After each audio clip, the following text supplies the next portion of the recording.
It's time for another Blue Goblin comic book review blog. Fans, I want to apologize I didn't make one last week, but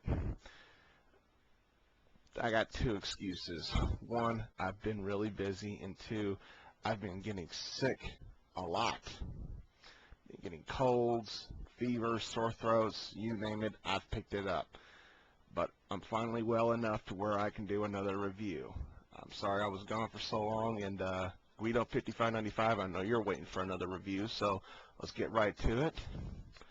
Let's start off with She-Hulk.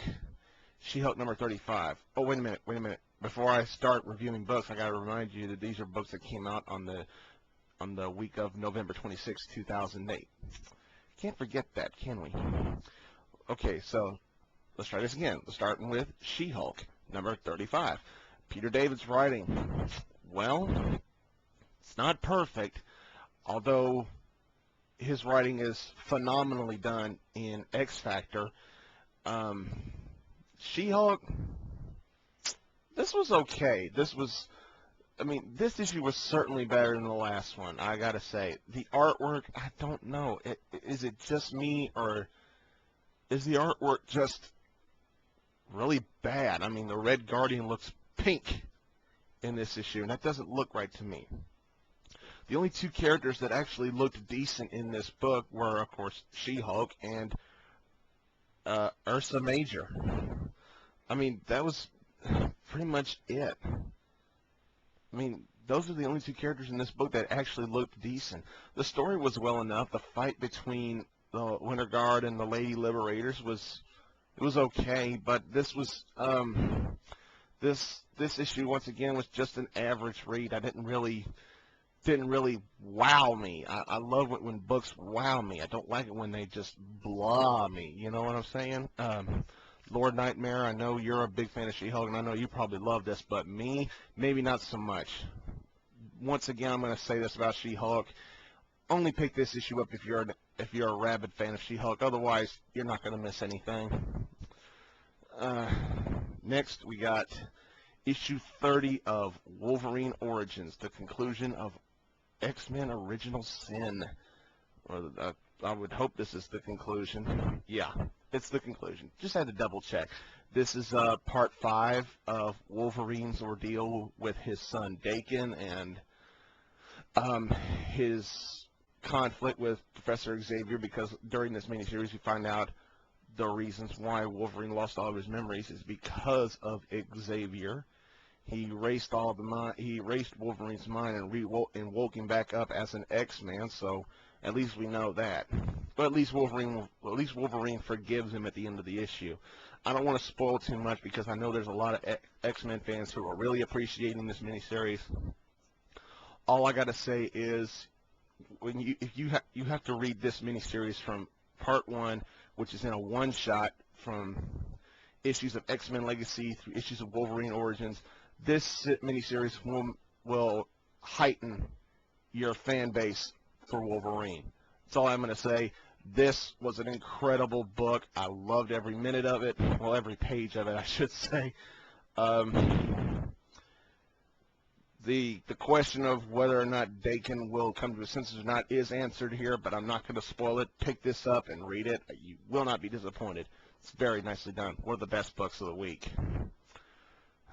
Speaking of good books, however, this one kind of lagged for me. It's good old Captain America, number 44, part 2 of the beginning of the status quo for Bucky being Captain America. But honestly, this was one of the slowest issues of Captain America that I remember reading. Honestly, the book was still awesome as hell. I enjoyed reading it. It was very nicely done. Didn't see much of anybody besides Cap and Black Widow and Batroc the Leaper. That was it. You don't see I didn't see the Falcon at all in this. I didn't see Sharon Carter at all. Didn't see the Red Skull, because the way the Red Skull ended up at the end of the Death of Steve Rogers 20-something million part miniseries after Captain America 25, I would expect to see some more of, you know, how Bucky deals with Red Skull, but we're going back to his days as Winter Soldier in this issue. This was okay. Was it the strongest issue of Captain America? Hell no, it was not. But I still recommend picking this series up because I do miss Steve Rogers. However, he shouldn't be back. Let Steve Rogers stay dead. Give Bucky a chance. I'm asking the fans of Captain America, give Bucky a chance. He is not doing that bad of a job. He's doing a damn good job. And like I said before, I think I told this to somebody in real life, and I think I said in one of my old videos here on YouTube, if Steve Rogers was a real person, and if Bucky was a real person, then I think Steve Rogers would be very proud.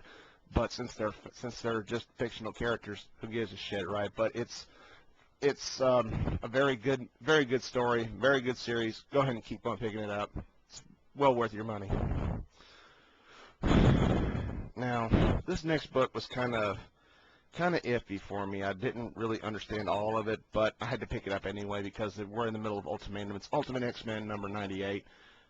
For those of you who don't know, this is one of the books that's going to be canned after Ultimatum.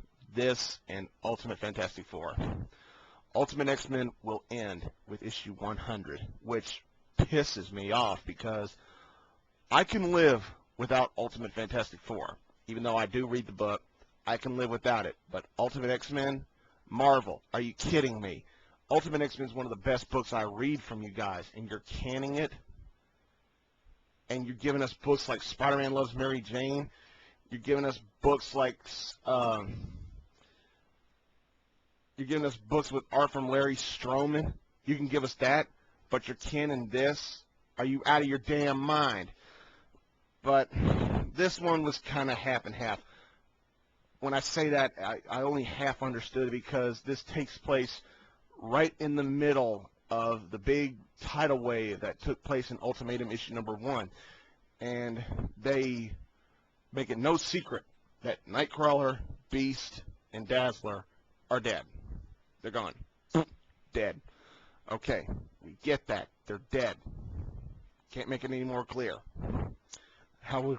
Excuse me. However, we are shown the identity of the Vindicator, or the ultimate version of the Vindicator, is Wraith. Okay? Big shock. Oh well. Rogue really shines in this book, which would explain the cover, but I've always loved Rogue. Rogue has always been one of my favorite X-Men characters. This book, if you're a hardcore fan of Rogue, then pick this issue up. If you're a hardcore fan of Ultimate X-Men or X-Men in general, pick this up. I'm just pissed off that Ultimate X-Men is going to be one of the books that's canned. Ultimate Spider-Man, you know, Brian Michael Bendis himself has stated that that book will never stop. But Ultimate X-Men, big mistake. Sorry. We're running low on time, so I got to end this with, oh yeah, Secret Invasion Inhumans number 4. Oh god, this was my favorite book of the week. Oh, I cannot stress enough how awesome this series was. After reading this 4-issue miniseries, I gotta say this has got to be an ongoing miniseries just one more time. Please, Marvel, give the Inhumans an ongoing series again. Give it another shot. If it's as good as this stuff, if it's as good as this 4-issue miniseries, then it's going to kick a lot of ass. I cannot begin to stress how good this issue was. And when you read this book, there's one section in this issue where all you got to know is ... That's all I'm going to tell you. It's awesome. Please pick this issue up. If you see this in any store, pick up this entire miniseries or get it in trade. It's awesome. Please check it out. This was my favorite pick of the week. I love the Inhumans. Just awesome, Marvel. Keep writing books like this. Well, that's it for part 1. So until part 2 comes along, I'll see you later.